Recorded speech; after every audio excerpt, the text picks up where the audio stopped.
প্রিয় লিসেনার্স, যে ঘটনাটি এখন আপনাদের সামনে উপস্থাপন করতে যাচ্ছি, আশা করি এই ঘটনাটা শোনার পর আপনাদের মধ্যে প্যারানর্মাল বিষয়ে কাজ শেখার, বিশেষ করে ব্ল্যাক ম্যাজিক শেখার যদি কারো আগ্রহ থেকে থাকে তাহলে সেই আগ্রহটা দূরীভূত হবে ইনশাল্লাহ। চলুন শুরু করি ঘটনাটি। এই ঘটনাটি আমাদেরকে জামালপুর থেকে পাঠিয়েছেন মোহাম্মদ মিজানুর রহমান ভাই। তো এই ঘটনাটি ঘটেছিল ওনার নানার সাথে। ওনার নানা কৈশোরকালীন সময় থেকেই প্যারানর্মাল বিষয়ে তার আগ্রহ ছিল অসীম এবং কবিরাজ হওয়ার জন্য তার ব্যাপক আগ্রহ ছিল। ওই সময়ে, মানে ঘটনাটার অনেক আগের, উনি আসলে এক্স্যাক্ট সাল বলতে পারেননি, কিন্তু ওই সময়ে মানুষের মধ্যে কবিরাজদের প্রতি যে ভক্তি শ্রদ্ধা যেগুলো ছিল এবং কবিরাজদের যে প্রভাব মানুষের মনে ছিল, সেই বিষয়টি দেখে মূলত উনি কবিরাজ হওয়ার আগ্রহ পোষণ করছিলেন ছোটবেলা থেকেই। এবং কিভাবে কবিরাজি শেখা যায়, এই জিন ভূত তাড়ানো শেখা যায়, সেই বিষয়গুলো জানতে ওনার খুব আগ্রহ ছিল। আর কিভাবে জাদুটোনা শেখা যায় এই বিষয়ের আগ্রহ ওনার ব্যাপক ছিল। আসলে কোনটা খারাপ কোনটা ভালো সেটা বোঝার মতো বয়স আসলে ওনার সেভাবে হয়নি। তো উনি খুঁজতে থাকেন কার কাছে শেখা যায়।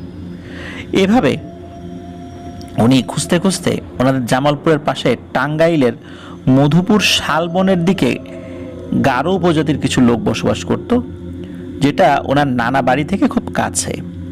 তো সেখানে একজন কবিরাজ ছিল। সেই কবিরাজের সাথে তিনি দেখা করেন। তো কবিরাজের কাছে গিয়ে বলেন যে তিনি কবিরাজি শিখতে চান। অদ্ভুত ব্যাপার হলো, কবিরাজ এক কথায় রাজি হয়ে যান।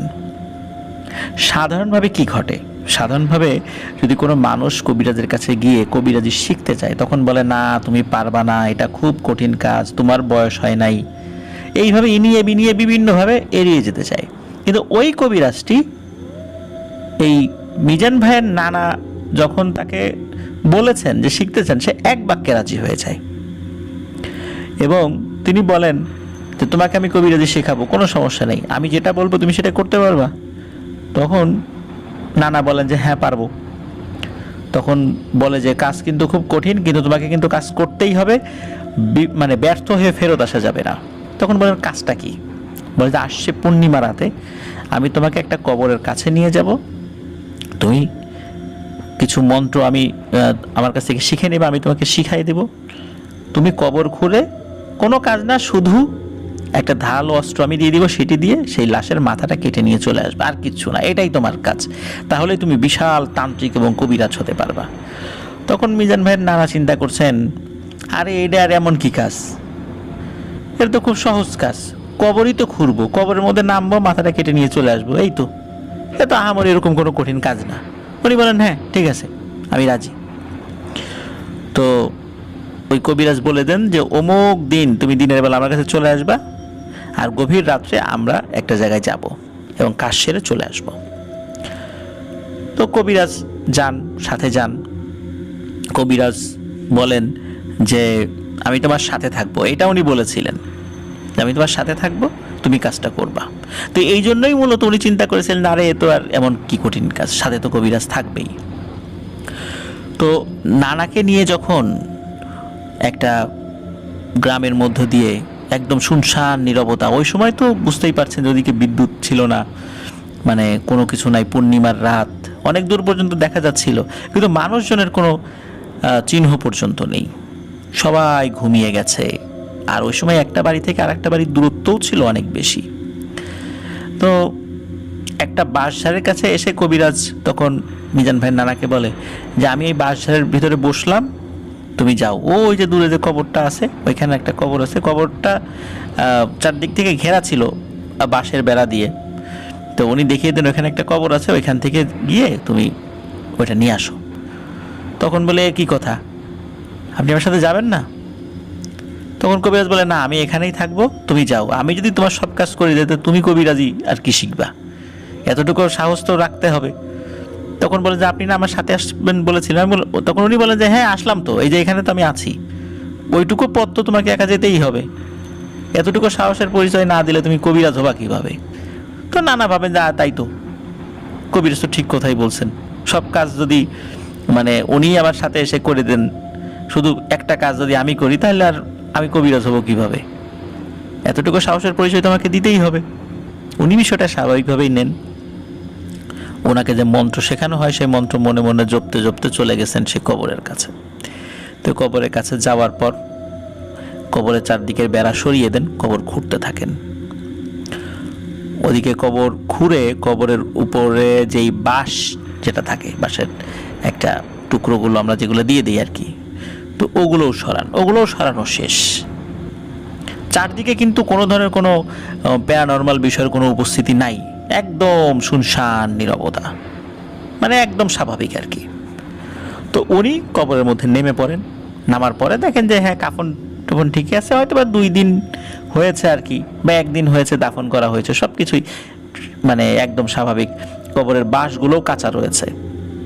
তো উনি নামার পরে অন্ধকারে একটা মহিলা, মানে পুরুষের লাশ না মহিলার লাশ আসলে বুঝতে পারেন নাই। তো ওনার হাতে যে ধারালো যে অস্ত্রটা ছিল, এটি দিয়ে উনি মাথা কাটতে যাবেন, হঠাৎ করে কে যেন বলে ওঠে, এই এটা করিস না, তুই একজন মুসলিম, এরকম অন্যায় কাজ তুই কিভাবে করিস? একটা মানুষের কবরের মধ্যে নেমে তার মাথা কেটে নিয়ে যাবি, এটা খুব গর্হিত অপরাধ, এটা পাপ কাজ, এটা করিস না তুই, উঠে যা, চলে যা এখান থেকে, কে যেন বলছে। তো এই কথা শোনার পর ওনার মনের মধ্যে আসলে মানে ভয় লেগেছে, এটা সত্য, কিন্তু ওনার সেই বিবেক বোধটা ফিরে আসে যে আসলেই তো আমি এটা কি করতে যাচ্ছি, কবিরাজ বা তান্ত্রিক হওয়ার জন্য আমি এইরকম ঘৃণ্য একটা কাজ করতে চলে আসছি। এটা কি আমার ধর্মে আমাকে বলে, না কোনো ধর্ম এটা সাপোর্ট করে? না, কাজটা তো ভালো হয় নাই, আমি খুব অন্যায় কাজ করছি। যেহেতু এখন আমি মাথাটা কাটিনি, এখন আমি সেই চূড়ান্ত পাপ কাজটা করিনি, সুতরাং আমার এখনো সুযোগ আছে এখান থেকে ফেরত আসার, আমি চলে যাব। তো উনি কি করেছেন, ওই কবরের মধ্যে থেকেই ওনার ধারালো অস্ত্রটা কবরের বাইরে ছুঁড়ে ফেলে দিয়ে উনি 2 পাশে 2 হাত দিয়ে মানে ওঠেন আর কি, মানে ওঠার চেষ্টা করেন। কারণ কবরের মাঝখানে তো ফাঁকা জায়গা যেখানে লাশটা রাখা হয়, এবং 2 পাশে তো আপনার যদি আমরা হাত রাখি, হাত দিয়ে কিন্তু শরীরটাকে উঁচু করে ফেলা যায়, তাই না? তো যেভাবে মানুষ কবরের মধ্যে লাশ রেখে উপরে উঠে আসেন আর কি। তো উনি 2 হাত 2 পাশে দিয়ে লাফ দিয়ে উপর দিকে উঠবেন, হঠাৎ করে মানে কিছুটা উঠেছেন, হঠাৎ করে মনে হলো নিচ থেকে কেউ একজন পা চেপে ধরেছে তার। তো এটা কি লাশে পা চেপে ধরেছে না অন্য কিছুতে পা চেপে ধরেছে, এটা উনি বলতে পারছেন না, কারণ অন্ধকার ছিল। একটা হাতের মতো কিছু একটা দেখেছেন, কিন্তু এটা ওই লাশের হাত কিনা এটা বোঝা যাচ্ছে না। তো উনি ওখান থেকে ওঠার খুব চেষ্টা করছেন, আর যত চেষ্টা করেন ওই হাত তার পা চেপে ধরে, এক হাত দিয়ে ওনার একটা পা চেপে ধরেছেন, তো উনি উঠতে পারছেন না।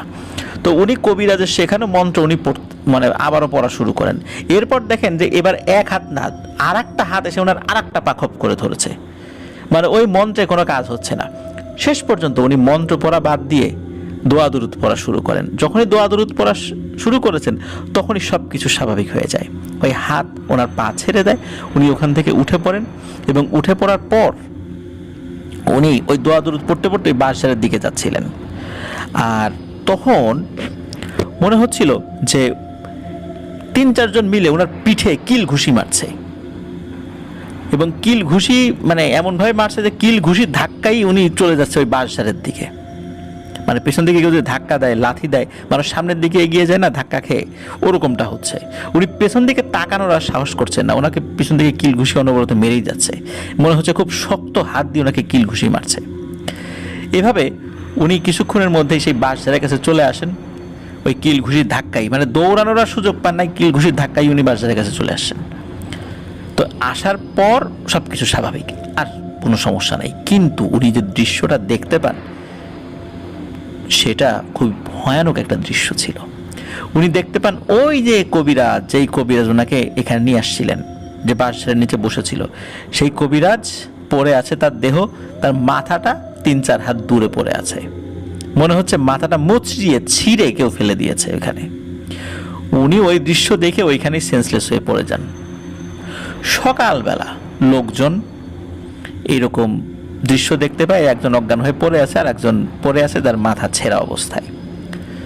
তো লোকজন তো চারদিক থেকে মানে চলে আসে এই খবর শুনে, কিন্তু সবাই এসে দেখতে পান যে ওই যে কবরটা কিন্তু স্বাভাবিক, ওই চারদিকে বেড়া দেয়া একদম স্বাভাবিক। উনি যে খুঁড়ে রেখেছিলেন কবরটা কিন্তু ওইরকম মানে অখোড়া অবস্থায় ছিল না। তখন তাকে জ্ঞান ফেরানো হয়, মানে মিজান ভাই নানাকে জ্ঞান ফেরানো হয়, তখন উনি সব কিছু খুলে বলেন। তখন ওইখানে আর একজন বড় কবিরাজ ছিল, তিনি আসেন। তিনি আসার পরে বলেন যে তুমি তো বাবা বড় বাঁচা বেঁচে গেছো, এই যে কবিরাজ যেটা মরে পড়ে আছে ও আমারই ছাত্র ছিল, খুব দুষ্টু প্রকৃতির ছিল। তো ও একটা দুষ্টু জিনের সাথে চুক্তি করেছিল একটা কবর থেকে মাথা আনার জন্য। এই কাজে ও তোমাকে ব্যবহার করতে চেয়েছিল। তুমি যদি বাবা ওই মাথাটা নিয়ে আসতা এবং নিয়ে এসে ওর হাতে দিতা, তাহলে তুমি মারা যেতা। কিন্তু তুমি যেহেতু ওই কাজটি করতে পারোনি, এই জন্য ওই জিনটা ক্ষিপ্ত হয়ে ওই কবিরাজকে হত্যা করেছে। আর তোমাকে যে বলেছে যে ফিরে আয় ওখান থেকে, এই কাজটি করিস না, এরা মূলত ভালো জিন ছিল। তারা কখনো চায়নি যে তুমি এই কাজটি করো, কারণ এই কাজটি খুবই অন্যায় একটি কাজ, খুবই খারাপ একটা কাজ। তুমি ভালো কাজ করেছো, ওই জিনদের ওসিলায় তুমি এখানে ফেরত এসেছো। আর ওই জিনেরাই মূলত ক্ষিপ্ত হয়ে যে তুমি এই কাজটা করতে আসলা কেন, এই জন্য ওরা তোমাকে বড় কোনো ক্ষতি করেনি, কিন্তু তোমার পিঠে শুধু কিলঘুষি মেরেছে, এতটুকুই করেছে। তো যাই হোক, এরপরে মিজান ভাইয়ের নানার কখনোই এই টাইপের কাজে অগ্রগামী হননি। উনি বুঝতে পারেন যে আসলে কি ভুল কাজটি উনি করতে যাচ্ছিলেন, এবং আল্লাহ তাআলা ওনাকে এই জায়গা থেকে, এমন একটা ভয়ঙ্কর সিচুয়েশন থেকে ফেরত এনেছেন। নিশ্চয়ই ওনার উপর ওনার মা বাবার দোয়া ছিল, ময়মুরব্বির দোয়া ছিল, নিশ্চয়ই অনেক টুকটাক অনেক কাজ না হলেও কোনো না কোনো এমন ভালো কাজ করেছেন যেই ভালো কাজে আল্লাহ তাআলা ওনার উপর সন্তুষ্ট ছিলেন। তা না হলে যদি এই কাজে উনি সফল হতেন তাহলে ওনার মৃত্যু হতো, এবং ওনার মৃত্যুটা এমনভাবে হতো, খুবই ভয়ানকভাবে হতো, কারণ দুষ্টু জিন তাকে মেরে ফেলতো। আর যেহেতু একটা খুবই খারাপ একটা কাজ, যেটা ব্ল্যাক ম্যাজিকের সহযোগিতা করার জন্য উনি এই কাজটি করেছিলেন, তাহলে ওনার আমল নামায় কুফুরির গুনাহ হতো। আল্লাহ সুবহানাহু ওয়া তাআলা ওনাকে এই সমস্ত কাজ থেকে হেফাজত করেছেন, আলহামদুলিল্লাহ। তো উনি এখনও জীবিত আছেন। ওনার যে পা চেপে ধরা হয়েছিল, সেই পায়ে নাকি এখনও আবছা আবছা দাগ রয়েছে, যেটা মিজান ভাই আমাদেরকে জানিয়েছেন। অসংখ্য ধন্যবাদ মিজান ভাই আপনাকে এই ঘটনাটির জন্য, মূলত যেটি আপনি আমাদের সাথে শেয়ার করেছেন। আপনার নানা যেই ঘটনাটির প্রত্যক্ষদর্শী ছিলেন।